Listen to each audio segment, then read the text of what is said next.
Channel को like subscribe follow जरूर कीजिए। मास्टर लोग बहुत ज्यादा दिलेर होते हैं, खर्च के मामले में बहुत दिलेर होते हैं। मैंने कल उनसे यही कहा था, मास्टर बहुत दिलेर होते हैं खर्च के मामले में। कांडवाल जी हमारे साथ चलते हैं शाम को, बुजुर्ग तो उन्होंने एक सत्य कहानी हमें सिखाई थी अल्मोड़े में। हाँ छोटे माँ साहब बड़े माँ साहब के वहाँ चाय पीने गए थे सुबह, तो आज छुट्टी है तो माँ साहब के वहाँ पी लेते हैं, वो परिवार के साथ है। हाँ उनके यहाँ चाय पी लेंगे, चाय लेते हैं। तो बड़े माँ साहब ने दूर से ही देख लिया छोटे माँ साहब आ रहे हैं, चाय पीने आ रहा होगा, और बड़े माँ साहब चाय पी रहे थे गिलास। बड़े माँ साहब कंजूस चाय सत्य बात है ना, वो चाय पी रहे थे, उन्होंने देख लिया बड़े माँ साहब को आते हुए, उन्होंने फटाफट 2 घूंट मारी और गिलास छुपा दिया।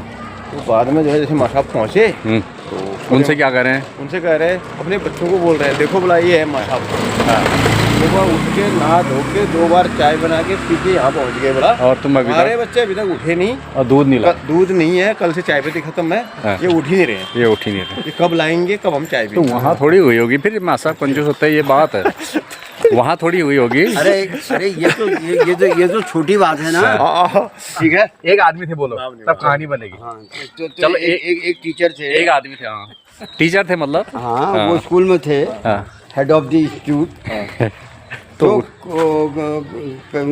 वहाँ के टीचर पहले से चाय बनाया करते थे। हाँ स्कूल में चाय बनती होगी, हाँ चाय बनाते थे। और फिर जब वो जैसे राजपुरा में ककड़ी छिलते हैं, होली छिलते हैं, तो उनको भी चाय दी गई, तो चाय P head of the institute को 1 महीने तक। अब 1 महीने तक दी गई। उसके बाद जब 1 महीना पूरा हुआ 30 तारीख को, तो एक टीचर थे जो इसको डील करते थे, उन्होंने सबके नाम की एक पर्ची बनाई। और इसको क्या बोलते हैं? इस पेड़ का नाम माऊ, माऊ रे माऊ, मालू रे मालू, मालू ने काट, तो पर्ची बनाई और सबके नाम पर, जिसके केवल ओनली 27 रुपया, महीने भर का 27 रुपया। हाँ अब कितना कम ठहरा बताइए, तो 1 रुपया भी नहीं ठहरा, तो सबको दी। तो जब हेड ऑफ द इंस्टीट्यूट को दिया गया 27 रुपये का बिल, महीने भर की चाय का, तो उन्होंने कहा कांडपाल जी अगले महीने कांडपाल जी नहीं पीऊंगा। अरे सर ये हाँ मतलब अगले महीने से मैं चाय नहीं पीऊंगा। 27 भारी पड़ गया, हाँ 27 भारी पड़ गया। तो इस प्रकार के ना कुछ लोग वहाँ चाय पीते ही नहीं है, जबकि उनके वो घर में पीते हैं, वहाँ पैसा देना पड़ेगा वो बोला हम चाय नहीं पीते। मतलब टीचर वास्तव में कंजूस होता है, टीचर वास्तव में टीचर ये इसमें 2 राय नहीं है। देखो आप टीचर वास्तव में कंजूस होता है, सुन रहे कंजूस। तो एक फौजी आदमी जो हमारे पास चश्मा वाले बंदे बैठे थे मेरे बगल में, अरे हाँ बोरा जी, नहीं बोरा जी नहीं थे, क्या हुए वो महाराज जी हैं, महरा जी, सावित्री, हाँ महरा जी, वो बैठे थे। वो कह रहे थे देखो जो कंजूसी कर सकता है वही कुछ पैसा बचा सकता है, वही कुछ कर सकता है, वही कुछ पार्टी भी कर सकता है, वही कुछ खरीद सकता है। नहीं ऐसा भी बोला उन्होंने, अध्यापकों का एक कंजूसी का कारण है। फिर मैंने क्या कहा, मेरे गाँव का एक, चलो अध्यापकों की कंजूसी का कारण सुनते हैं। का एक कंजूसी का कारण है। आज से पहले अध्यापकों जैसे आपके 2 बच्चे होंगे, अध्यापकों के 3-4 बच्चे होते ही थे। परिवार बड़ा था, परिवार बड़ा था, नंबर 1। नंबर 2, अध्यापक को जो तनख्वाह मिलती है सैनिकों का भी वैसे ही होता है, गुजारा नहीं हो पाता, अध्यापक भी वही श्रेणी में है, बाकी लोग मजे से नौकरी करते हैं। ओवर इनकम 200, 400, 1000, 500 जितनी हो कुछ तो कुछ होता ही रहता है। रोडवेज के कंडक्टर को, हाँ अध्यापक एक ऐसी चीज है ना कि जैसे आपका लड़का स्कूल में जा रहा है, उसके पास पेंसिल नहीं है या रफ कॉपी नहीं है, तो मास्टर पूछेगा कि भाई तेरी रफ कॉपी कहाँ है या पेंसिल कहाँ है, वो कहेगा साहब मेरे पास नहीं है, बापू ने नहीं तो ठीक है कल को मैं ले आऊँगा। यानी अगर वो अध्यापक है तब हैं, अब यहाँ के ये जो प्रिंस के हैं ये थोड़ी लाएंगे, हाँ ये नहीं लाएंगे। जो पहाड़ का जो वास्तविक अध्यापक है, जिसमें अध्यापक के गुण हैं, वो उसको जरूर पेंसिल और वो देगा, यानी वो अपनी तनख्वाह में से देगा, लगाओ है नहीं। इसीलिए वो अपने परिवार को, समाज को देखते हुए, अपने को मैनेज करते हुए पैसे का जो हिसाब है वो सदुपयोग करते हैं। हाँ सदुपयोग करते हैं, हाँ खर्चा अपना भी चलाता है, अन्य पैसा तो है नहीं, उसी में करना है। अब जैसे ऑफिस का बाबू है, अगर मान लिया कहते 10,000 की फर्नीचर आ रही है, तो वो 7,000 में आ रहा है, 3,000 कमा ले रहा है, 3,000 कमा ले रहा है। अच्छा उसने क्या कहा है, मुंशी प्रेमचंद आपके पिताजी ने क्या कहा था हाँ। हाँ, उन्होंने अपने लड़के को, तो आपको पता है सर मुंशी प्रेमचंद का नमक का दरोगा। ऐसा हुआ, एक गरीब व्यक्ति था, आपने पढ़ा? नहीं पढ़ी। गरीब व्यक्ति जिसकी 2-3 लड़कियां थी और एक लड़का था। उस लड़के को उस समय जब भारत आजाद हुआ ना, तो अंग्रेजों ने नमक पर प्रतिबंध लगा दिया। हाँ, नमक पर प्रतिबंध हुआ। प्रतिबंध लगा दिया कि भाई भारतवासी जो है नमक नहीं बना सकते हैं और नमक नहीं खा सकते हैं, इसीलिए गांधी जी ने दांडी आंदोलन शुरू किया था। तो उस जमाने में उस गरीब व्यक्ति के बच्चे को नमक के दरोगा का पद मिल गया। बड़ा पद मिल गया जिसमें नमक के दरोगा का पद। अच्छा, ऊपर ही इनका नौकरी नहीं, सुनिए, ऐसा पद जिसको पाने के लिए डॉक्टर, वकील, बड़े बड़े लोग अपने पदों को छोड़ करके नमक का दरोगा बनना चाह रहे हैं। क्यों? क्योंकि आप नमक का दरोगा है भाई, बिना नमक के तो कुछ हो ही नहीं सकता हैं। और उसकी ड्यूटी लग गई कानपुर के गंगा घाट पर। तो बाप को बड़ी खुशी हुई, उनके बाल फूले हुए थे, मुंह चिमड़ा हुआ था, दाढ़ी बनी हुई थी। बेटा देखो हमारी लड़कियां जो हैं एक घास फूस की तरह दिन प्रतिदिन बढ़ते रहती हैं, घास फूस की तरह। कल को इनकी शादी करनी है। तुमको बहुत बड़ा ऊंचा पद ओहदे का पद मिल गया है, जिसको पाने के लिए बड़े बड़े वकील, बड़े बड़े डॉक्टर भी लालायित रहते हैं। मेरी जन्म भर की कमाई है, तुम गरज वाले के साथ सख्ती का व्यवहार करना। क्या? गरज वाले के साथ सख्ती का व्यवहार, मतलब गरज वाला मतलब कैसा? जिसको कोई आवश्यकता है, जिसको उसके साथ सख्ती, और आपको गरज ही नहीं है, आपको आवश्यकता ही नहीं, तो आपके साथ भी सख्ती करके क्या होगा? और बेगरज के साथ नरमी का व्यवहार करना। वेतन पूर्णिमा का चांद है जो महीने में केवल एक दिन दिखाई देता है। ऊपरी कमाई, ऊपरी बरकत ऊपरी कमाई में होती है, जिससे सदैव प्यास बुझती है। हैं? ये मेरी जन्म भर की कमाई है, तुमको बहुत अच्छा पद मिल गया है, जाओ नौकरी करो। मैं तो बस अब जो कहते हैं जिनसे हमने उधार लिया था, वो भी अपना सिर झुका करके हमारे पास आएंगे। अब क्योंकि बहुत बड़ा पद मिल गया। अब वो नौकरी करने के लिए गया, वो बड़ा ईमानदार था। तो रात को अब उसको एक घोड़ा, उन दिनों घोड़ा मिलता था, घोड़ा मिला था नमक के दरोगा। गाड़ी तो थी नहीं, दो गाड़ी नहीं हुई, 2 सैनिक मिलते थे, सिपाही मतलब। ठीक रात के 12 बजे थे, तो कानपुर वहाँ पीपे का पुल बना हुआ था उन दिनों। पीपे क्या जानते हैं? इस साल जो वहाँ बनाए थे। पीपी मतलब प्लास्टर ऑफ पेरिस, ड्रम के। अच्छा, ड्रम के पुल होते थे ना। अच्छा, तो उसमें 1 वे ट्रैफिक होता था, क्योंकि दो वो तो आ नहीं सकते थे। तो ठीक रात के 12 बजे घोंघों की आवाज़ आई, तो उसने आंखें खोली और कहा कि जरूर कोई गोलमाल है। और अपने कुछ नाम था उसका, उसको लगाया और कहा कि चलो गंगा घाट पर चलो, कुछ गड़बड़ है। हाँ, तो देखा वहाँ 1 गाड़ी, 2 गाड़ी, 3 गाड़ी, 4 गाड़ी, 5 सेठ अमित चंद था क्या? तो नहीं, सुनो फिर कोई सेठ था। हाँ, तो उन्होंने कहा भाई एक गाड़ियों में क्या माल है, कहाँ जाएगा? कड़क करके बोला। तो किसी की हिम्मत नहीं हुई कि इसमें क्या है करके, क्या बताने की। तो उसमें उन्होंने, उनके पास एक पर्ची होती है जो ऊपर से लगाओगे तो नीचे चक्की चीज को ऊपर ले आता है। हुक खुरपी टाइप की परखी होती है, परखी कहते हैं उसका नाम। जो ऐसी इसी अच्छा, इसमें क्या होता है वो? इसमें तो नहीं, इसमें एक वो रखी नहीं, गुत्ती नहीं रखी जाती, गुत्ती वैसी गुत्ती जैसी होती है, लेकिन वो अंदर से खोखल होती है। नीचे आप नीचे डालोगे, ऊपर को लाओगे तो जो भी कुछ राशन ऊपर आ जाएगा उसके साथ, जो भी चीज होगा वो ऊपर आएगा। हाँ, सैंपल ऊपर आ जाएगा। हाँ, क्या क्या चीज छुपा है। उन्होंने परखी लगाई, तो देखा कि ऊपर से तो प्याज था, लेकिन सब नीचे नमक था। तो उन्होंने कहा कि नमक किसका है और कहाँ जाएगा। अब कोई भी बताने के लिए तैयार नहीं था। तो अब जब एक हाथ को जरा डंडा लगाया ना, तो उन्होंने कहा कि नहीं, ये सेठ अलोपीदीन था उनका नाम। सेठ अलोपीदीन, सेठ जिन्होंने डॉक्टर खरीदे, जिन्होंने न्यायाधीश, जज, जिन्होंने यहाँ तक कि जज भी खरीदे, ऐसे बड़े सेठ अलोपीदीन। एक सिपाही को वहाँ भेजा गया, और कहा कि आपको नमक के दरोगा कोई दरोगा बोला। तो वो सुबह सोने के उसमें सोए हुए हैं, सुबह वो ले रहे थे, आनंद ले रहे थे नींद का।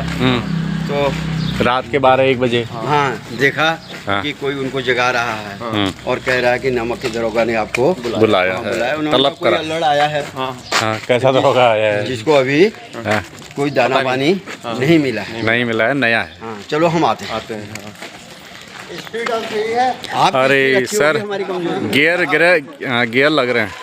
तो हाँ, तो जैसे ही नमक का दरोगा पहुंचे ना, हम्म, तो वो क्या थे दरोगा जी बोले, नहीं जैसे ही आलूबीदीन पहुंचे, नमक के दरोगा बोले हिरासत में लो इनको। हिरासत में लो अलौद्दीन को। हाँ नहीं हाँ दरोगा बोले हाँ दरोगा बोले हिरासत में लो। हम्म, अब केवल दरोगा ही तो नहीं जानते थे, सारी सिपाही तो उनको जानते थे, हम्म, क्योंकि दरोगा नए आए थे, दरोगा नए सिपाही थे। पुराने ही थे, उनको तो रोज पैसा मिलता होगा।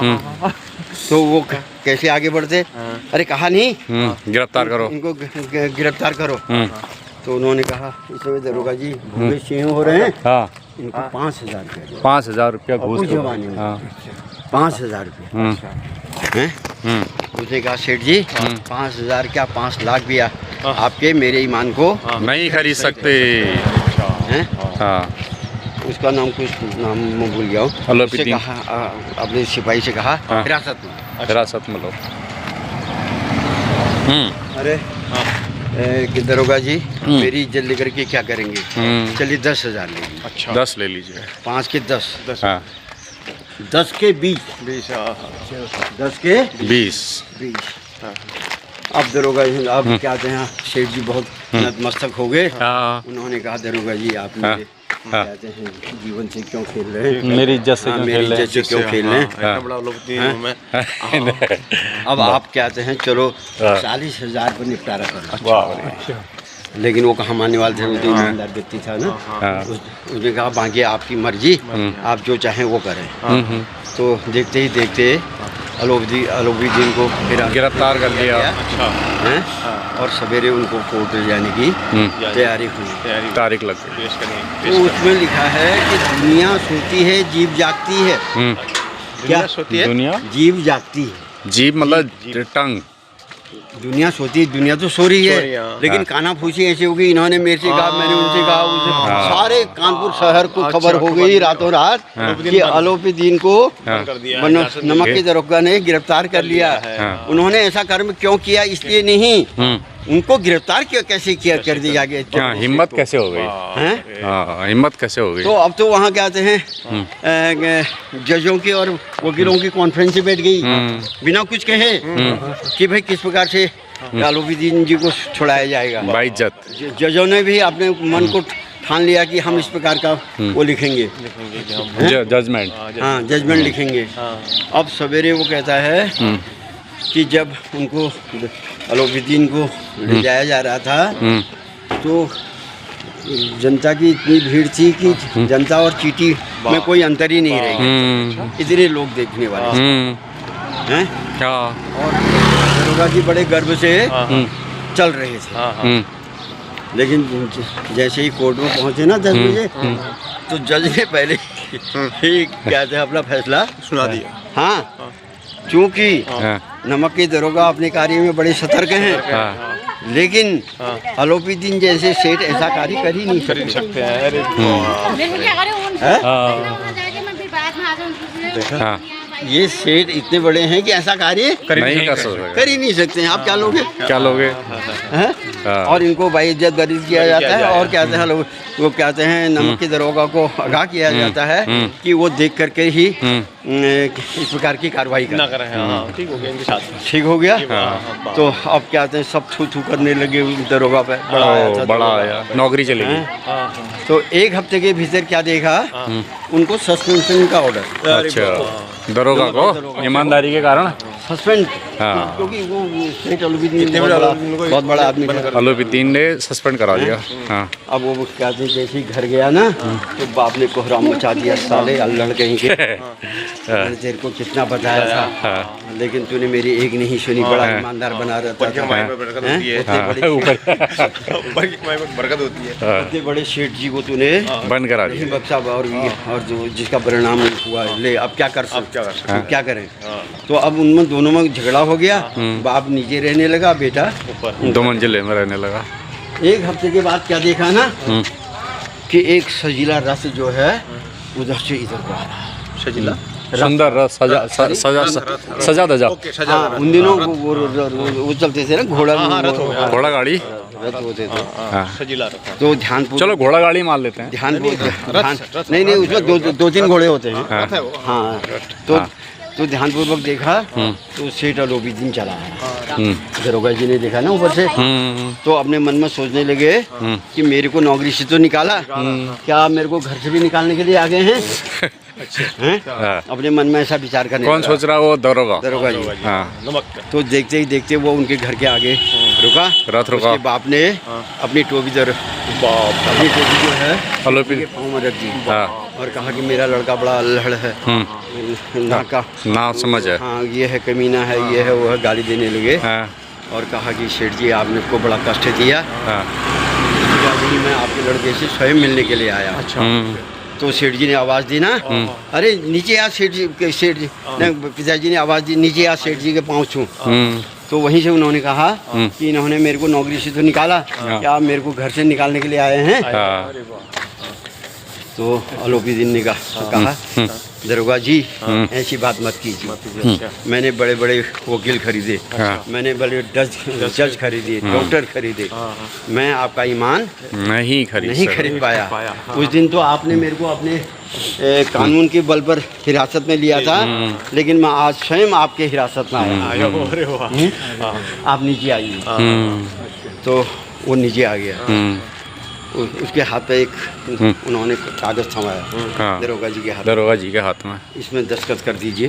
नौकरी, वो क्या था उसका नौकरी का? तो उसमें लेटर, मैं सेठ अलौद्दीन निवासी कानपुर, मैंने बड़े बड़े सेठ खरीदे, मैंने बड़े जज खरीदे, मैंने डॉक्टर खरीदे, मैंने वकील खरीदे हैं, मैंने लोगों का ईमान खरीदा, लेकिन मैं नमक के दरोगा का ईमान नहीं खरीद सका।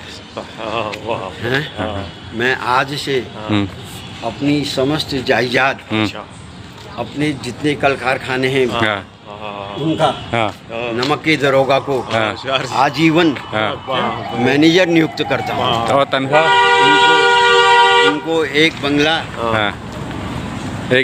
एक गाड़ी और क्या थे 5,000 रुपया महीना तनख्वाह मिलेगी। दरोगा जी आप देर मत कीजिए, चलिए इसमें दस्तखत कर दीजिए। तो दरोगा की भी आंखें डबडबा गई ना, और उसमें दस्तखत कर। मतलब वो अलौद्दीन को भी एक ईमानदार आदमी की तलाश थी। हाँ थी। और जो उसे दिखाई नहीं था। और अंधेरे में था ना वो। और जो नमक का दरोगा को इतना बड़ा पद मिला, वो उसकी ईमानदारी का फल था। मतलब ईमानदारी बिकती है, उसकी वैल्यू है। हाँ, उसकी तो बहुत बड़ी वैल्यू है। तो इसी के साथ इस वीडियो को पूरा करते हैं। कांटेपाल जी, इस चैनल को लाइक सब्सक्राइब फॉलो जरूर कीजिए। नमस्कार। शेयर भी कीजिए।